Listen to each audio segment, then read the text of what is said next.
Marie is a middle-aged single working mother with 2 teenage children who slid into the porn trap when she discovered that masturbating to porn helped her cope with difficult life experiences. Marie got involved with porn when she was a teenager, starting with detective stories and pulp fiction that featured something sexual on every page. In her late teens she worked at a motel as a housekeeper.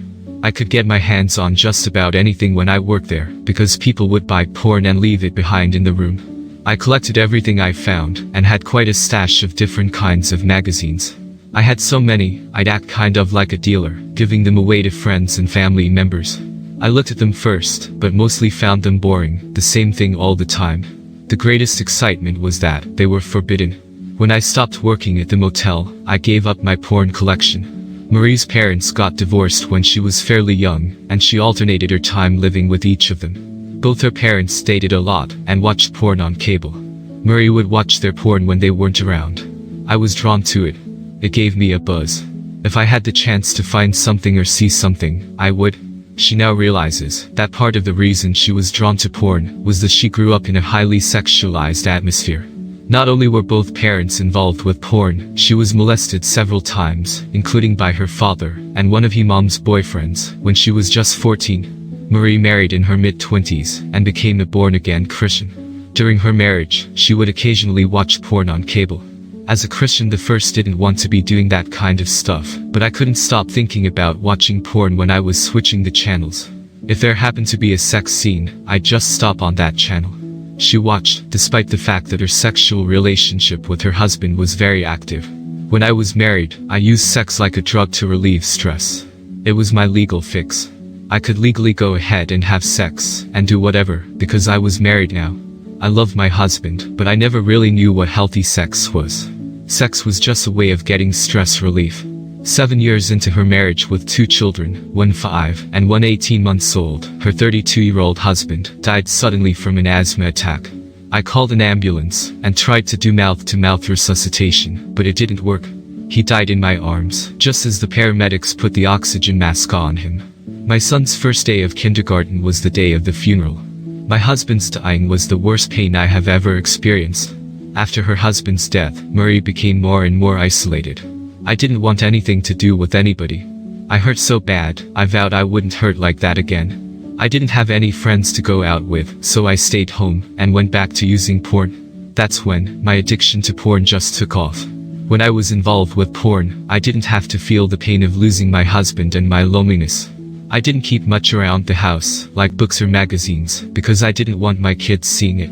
Plus, since I live in a small town, I didn't want anyone seeing me buy porn. I didn't subscribe to cable, but the Showtime channel came through. It bled through anyway. I could see the pictures pretty clear and hear the voices. Marie soon discovered that masturbating to the scrambled porn was a lot more thrilling than just watching it. Then it got to a point where I didn't even need to see the pictures. If I just heard the sex scenes and knew what they were doing, it was enough.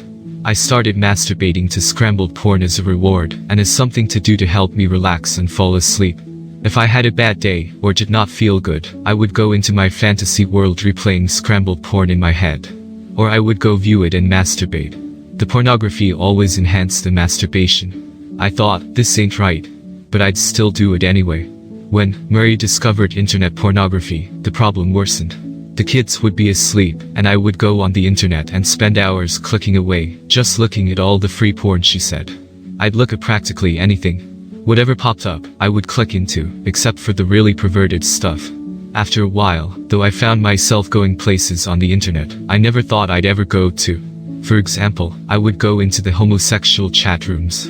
It wasn't so much to see what they were saying. I never talked to anybody. But they had pictures that were just unreal. I couldn't believe them. Some were pretty bizarre, but mostly, they were groups of men, all aroused, sometimes in unbelievable positions. I did not think of them as being homosexual. I thought of them as just a bunch of guys.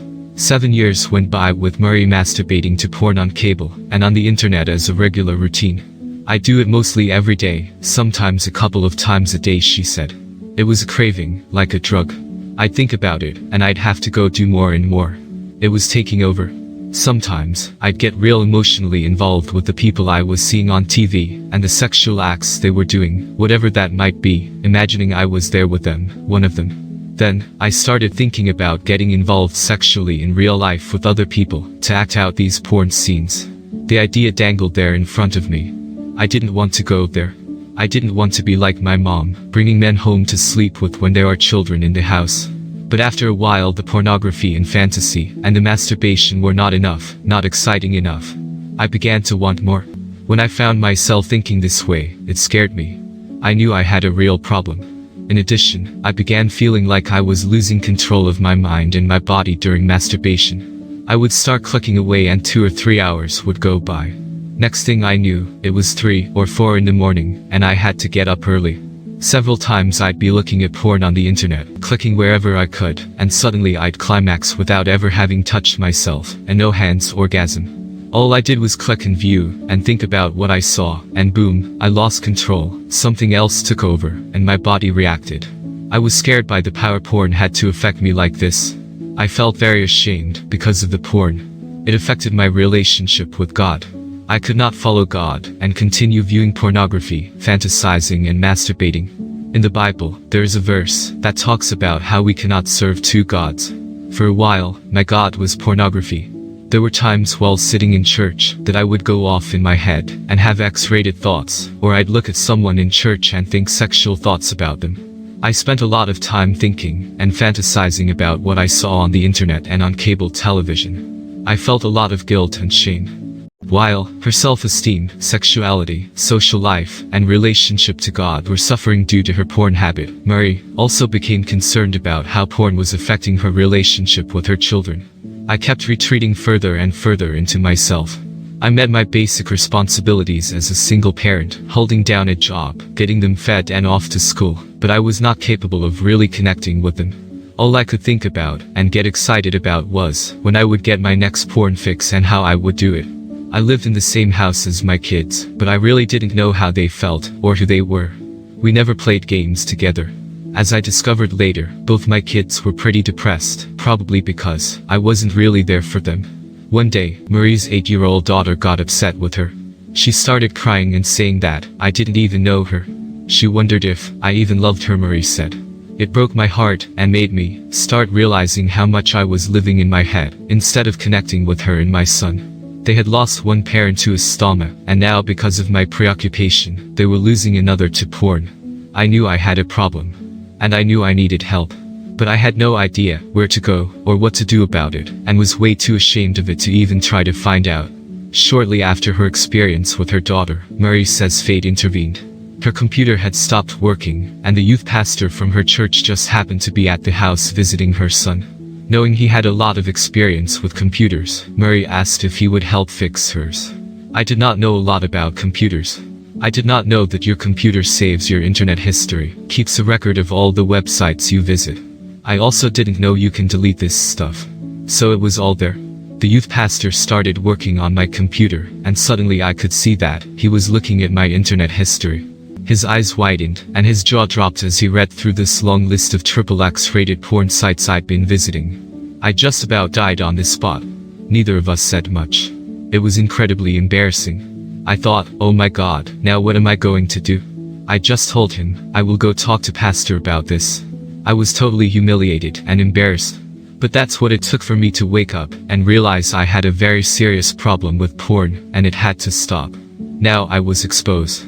Somebody else knew that I was going to all these sites. It wasn't a secret anymore. Marie's life had already begun crashing in multiple ways that were troubling to her. She felt isolated from her children and other people, and alienated from her faith. Her sexual responses and interests had become more extreme, and were scaring her. Even though Marie could tell that these areas of her life were suffering, she didn't know what to do about it. She was sure no one would understand. I felt a tremendous amount of shame being female, and using porn, Marie said. People expect men to be into pornography and all that sexual stuff, but they never dream of a woman doing it. The fact that I had a problem masturbating to porn made me just want to keep it a secret that much more. Marie's ordeal of having her porn use discovered by the youth pastor was an important part of her bottoming out experience. It was the final blow, and broke the shell of her isolation. It triggered such intense embarrassment and humiliation that it was no longer possible for her to not get help. A week after the incident, Marie met with her pastor and his wife. She told them what she had been going through with her porn use. They listened without judging her and gave her information on healing from sexual addiction. Marie said talking to them was uncomfortable, but in a weird way, it was a relief.